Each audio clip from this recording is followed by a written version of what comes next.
Hey everyone, and welcome back to the channel. Tonight, I want to tell you a story. It's a story that has been passed down in my family for generations. A story that still makes the hair on my arm stand up whenever I think about it. It's about my great-grandmother, Clara, and the old mirror that sits in my attic to this day. The mirror is a beautiful, yet unsettling thing. Tall and oval with a dark, ornate wooden frame. But the glass is a web of fine cracks, like a frozen spider web. My family says it's been that way for 100 years, ever since the night Clara saw something in it that she was never meant to see. It happened in the winter of 1924. The house was old even then, and the nights were long and cold, lit only by the flickering dance of candlelight. Clara was a young woman, not much older than I am now. One evening, after everyone else had gone to bed, she was getting ready for sleep in her room, brushing her long hair in front of this very mirror. The candlelight cast long, wavering shadows across the walls. The only sound was the soft crackle of the fire in the hearth and the whisper of the bristles through her hair. As she looked at her own reflection, she felt a sudden, inexplicable chill, a coldness that had nothing to do with the winter draft. It started subtly. A flicker in the periphery of the reflection, a shadow that seemed to move when she didn't. She paused, her hand holding the brush mid-air, and stared intently into the glass.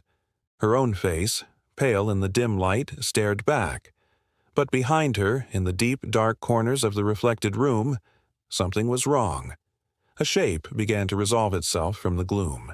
It was tall and indistinct, a column of deeper black against the shadows.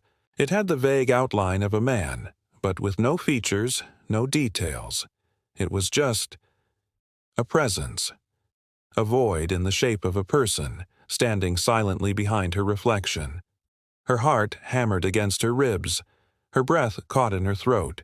She told herself it was a trick of the light, a play of shadows from the dying fire. Slowly, her mind screaming at her not to, she turned around. The room was empty.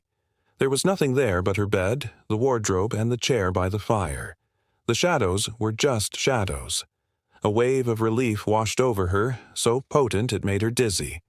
She laughed at herself, a shaky, nervous sound in the quiet room. It was just her imagination, running wild in the old house. She turned back to the mirror, intending to finish brushing her hair and get into bed. But he was still there, in the reflection. He hadn't moved. In fact, he seemed closer. The shadowy form was just a few feet behind her mirrored self. And this time, she could almost make out the suggestion of a feature, a dark slash where a mouth might be, curved into something that was not a smile. Panic seized her. This wasn't a trick of the light. This was real. She was seeing something that wasn't in the room with her, but was undeniably there, in the world behind the glass. The man in the mirror raised a hand, a long, shadowy appendage. He was reaching for her. Clara screamed. It was a raw, primal sound of pure terror. As her scream tore from her throat, a loud, sharp crack echoed through the room.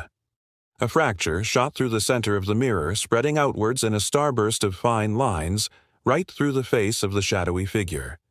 Her father burst into the room to find her collapsed on the floor, sobbing, pointing a trembling finger at the now shattered mirror.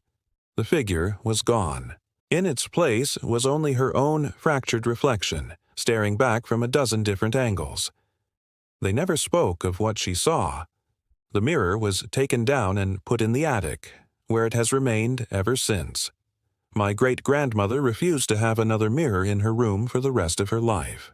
She would always say that some things are not meant to be seen, that some reflections show us more than just ourselves. They show us what's standing right behind us, in the dark.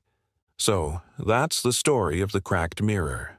I know it's just a family legend, but sometimes when I'm up in the attic and I catch a glimpse of it, I can't help but feel a chill, and I make sure never to look into it for too long. What do you think? Have you ever had a creepy experience with a mirror? Let me know your stories in the comments below. I'd love to read them.